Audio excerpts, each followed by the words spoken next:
guys, welcome back to my channel. So today I actually have an anti-haul to share with you. It's been a little bit since I've done an anti-haul and I don't know why. I actually really enjoy filming these, and I'm always looking on Instagram and on like Sephora's website and Ulta's website at the new products, and you know, frequently scrolling through and being like, oh, there's no way I'm buying that. So I like sharing these videos with you. I feel like they're very helpful. It's a good way to see from other people's point of view how they're thinking about certain products before they even purchase them. I find them useful and I enjoy watching them, so I enjoy filming them, and I hope you guys enjoy them as well. If you've never seen an anti-haul, basically all I'm doing is going through and telling you guys about some products that are kind of newer releases that I'm really just not interested in picking up, and giving you a little bit of insight as to why I don't want these products. So that's what we're doing. I do have a few products here on my list that I'm not interested in, and I want to share those with you guys. First of all, before we get started, I did want to show you guys how cute is this top. I actually curled my hair. Are you guys proud of me? I never ever do anything with my hair, but I curled it today. But I wanted to show you this little top. I got this from Romwe. They did send it to me for free, but I'm going to link it down below in case you want to check it out because it's super cute. It's nice because you can actually roll up the sleeves a little bit, and it has the cold shoulder with a little bow right here. I really like it. It's like that blush pink color, which is one of my favorites right now. But anyways, let's get into this anti-haul. So let's start here. This is from Fenty Beauty. These are her new lipsticks. I believe there's going to be 14 shades from what I was seeing on, most of the information, by the way, I did get from Trend Mood on Instagram. That's kind of my #1 source for finding out about new releases. But these Fenty lipsticks are retailing for $18 a piece. And I don't know what it is about these lipsticks, but as soon as I saw them, I was just like, no, I don't want these. The packaging to me, it looks very basic, very plain, almost kind of like drugstore kind of packaging. $18 for a lipstick. I mean, it's really right in line with high-end lipsticks, but I don't know. I don't feel like I need to try another lipstick. I have so many lipsticks that I love the formula of that I'm just not feeling the need to try a whole bunch more lipsticks, and the colors did not really speak to me either. I feel like the color selection here is just kind of, I don't know, a little odd. So I don't know, for that reason I'm just not really interested in these lipsticks. I don't need them. I'm not gonna buy them. All right, #2, this guy here from Too Faced. This is the chocolate gold bronzer. It's $30 retail. When I first heard they were coming out with another bronzer, I was like, yes, because I love the formula of the Too Faced bronzers.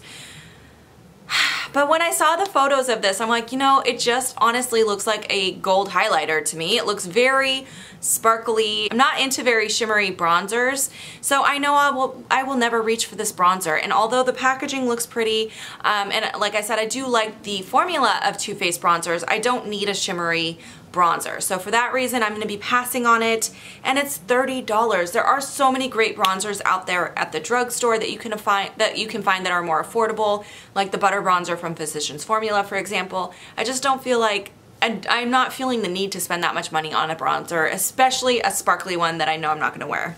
Next we have this here from Cover FX. These are the Cover FX glitter drops. So they come in the little like vial with the dropper, same as like their custom cover drops that they've had, and then they've also had their, oh, what do they call them? I don't remember. The other shimmery ones as well that came in the same type of packaging. So we've seen this packaging from them before, and it's basically just new shades from this collection. They are $44 each, you guys. $44 for a liquid highlighter. To me, that seems crazy. So $44 each. There's 3 new shades, like I said, and just no. The shades to me are shades that I wouldn't use. There's kind of like a bluish colored one, and what is it, like a pinkish or purple one? I don't know. I'm not looking at the photos right now, but I don't know. To me, I don't use liquid highlighters, and the Cover FX liquid highlighters are intense highlighters, like super intense, you guys. So I just don't have a use for something like that. I mean, you can very lightly dot it on and get a more natural look if you're really, you know, very light-handed with them, but why? Why not just use a powder highlighter that's easier to use, that gives you that subtleness right off the bat, and you don't have to like modify it to make it more subtle, and it's not $44. And because these are liquid too, I had purchased the custom cover drops originally, and they went bad so fast on me, you guys. They got chunky and thick like immediately, and I just feel like that's gonna happen with these. I saw that with their testers when I worked at Sephora. They'd always get like gloppy and chunky like right away, and I just, you know, I'd rather use a powder highlight that's easier to work with and it doesn't go bad so quickly. So for me, I'm just not into liquid highlighters, and this was definitely a pass for me at $44. No thank you. All right, the next one on my list is from Kat Von D. Now this one honestly surprised me because this was a wish list item for me. When I first heard she was coming out with a miniature metal matte palette, I was like, yes, sign me up. I love my metal matte palette from Kat Von D, but I do own the original metal matte, the large one that came out for holiday. Okay, the reason that I'm passing on this, well, it is $39 by the way, $39, but I'm passing on it because there's a lot of duplicates in here. And for me, I'm just like, okay, if I'm gonna spend $40 on a palette, I want it to all be fresh and new, but there's a lot of shades in here that if you own the original, or if you own some of the single Metal Crush palette eyeshadows, you don't need this palette. So I just don't need it. And I'm trying to be wiser about how I spend my money and how I grow my collection, because I have limited space here, and I want to make sure that I'm giving that space to products that I will love and enjoy and that are worth spending my money on. So for that reason, I'm passing on this. I wish you would have done some different shades in here, something totally new for those of us who already have the original. So yeah, I was disappointed with that one. All right, and then next we have this guy here, again from Too Faced. I have quite a bit of Too Faced on my list because they've been coming out with a ton of stuff, but this is the Too Faced Diamond Light highlighter. It's from their new chocolate line. There's like another chocolate line coming out, which I don't really get because the chocolate bar has been out for a while. Is it just me? I'm very confused by this launch, but it's the Diamond Light highlighter. Now this highlighter, don't get me wrong, it looks beautiful. It's $34, it looks stunning, the packaging is stunning, but for me, I'm just like, you know what? I have so many highlighters. I have a whole drawer dedicated to highlighters and it is full. And I don't feel the need to spend $34 on a single highlighter. I just feel like now I'm realizing that is just too much for one highlighter. You can get good drugstore highlighters for much more affordable prices, or you can get a whole glow kit from Anastasia for $40 and get 6 shades in there. Well, 4 to 6 depending on which one you buy, but $34 for just one individual highlighter. I can't bring myself to spending that money anymore. Like I said, I'm trying to be smarter, I'm trying to do better, be wiser with my spending, and to me this was just not enough to justify spending $34. Alright, as long as we're talking about Too Faced, let's go ahead and talk about this last Too Faced item I have to bring up. This is from the Peaches and Cream collection. It's their White Peaches palette. I don't know what the price is going to be on this. I'm assuming it's going to be $49 because I think that's what the last palette was, but you know, when I saw this, I do have the first Peaches and Cream palette. I did receive it as a gift from my mom, and I love it. I think the quality is fantastic. I'm sure the quality of this palette is going to be really good, but the colors and the shades in here just don't speak to me. Every single shade in here I have in other palettes. There's nothing unique to me about this palette, and I just don't feel like I need it. Again, I feel like it doesn't have a place in my collection. I already have so much. Now what I'm looking for are things that are really different, things that excite me, and I feel like this is kind of boring. It fell really flat when I saw it. I'm just like, nope, don't need it, I'm not gonna buy it, so that's the reason I'm passing on this guy. Alright, next up is another eyeshadow palette. This one is from Tarte. First of all, you guys know how I feel about Tarte eyeshadow palettes. I've decluttered every single one I've ever had in my collection, minus the little Beauty on the Fly ones, because I actually think those are better quality. But all the full-size palettes I've had from Tarte I've decluttered, and I've had a lot of them. But this palette is confusing to me. I just don't understand why I would spend $39 on a palette that basically has 5 shades in it.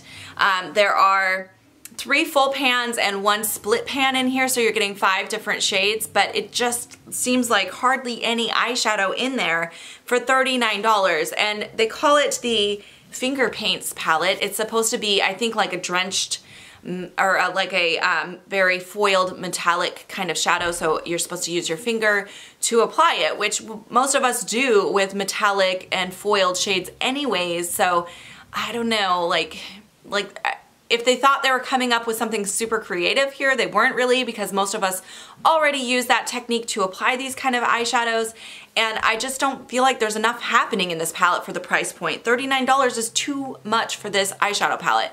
I would not spend that much money on 5 eyeshadows. I don't get it. I just didn't get this palette when I saw it. I'm like, what? And the colors in here are very odd to me. Again, they're colors you already have, nothing too appealing. There's a pink in there, which I thought was really weird, and I don't know, I'm not feeling it. I'm not gonna buy it. All right, and then the last item that I have on my anti-haul today is these guys here from Bite Beauty. I don't know what the price is gonna be on these yet, because I could not find them anywhere online except on Trend Mood. I'm not sure when they're launching, but these are the Bite Prismatic Multitaskers. So Bite has already like their multitasker sticks, multi-sticks. I'm not a fan of the formula of those, and then they also came out with like a prismatic lip gloss, which is kind of those glittery lip gloss toppers, and I wasn't a fan of the formula on those either. So they're kind of coming up with something that's like in between the two. So it's a multitasker stick, but it has that glitter prismatic kind of finish on it. So there's really nothing that's intriguing me about these. I'm kind of getting over the whole prismatic glitter trend. I have a lot of those products in my collection already, and I feel like a lot of companies are now coming out with more and more of those, and although I like them, I'm just like, how much of this do I need? I can only use so many of these types of products, so I'm just kind of like, I don't know, I feel like I'm getting bored with the trend, even though the trend isn't over yet. I know it's still going strong and a lot of companies are still coming out with these, but again, it's like you can only wear that so often. You can only wear it in so many different ways, and I don't feel like I need more of these prismatic glitter duochromatic type of products. So I just wasn't interested in them, and like I said, I'm not really a big fan of the formula of the multi-sticks to begin with, so for me, I don't feel like I have a use for these. They do have 5 shades coming out, by the way, so yeah, that is everything that is on my anti-haul list today. I do have a wish list coming up for you guys as well. I'm going to be filming that probably tomorrow, so keep an eye out for that, but I hope you guys enjoyed seeing a little bit of insight into what products I'm not interested in, and let me know what you guys are anti-hauling. What are you guys not going to buy this season as we're heading into 2018? I'd love to hear what's on your guys' anti-wish list, and I will see you guys in my next video. Bye guys!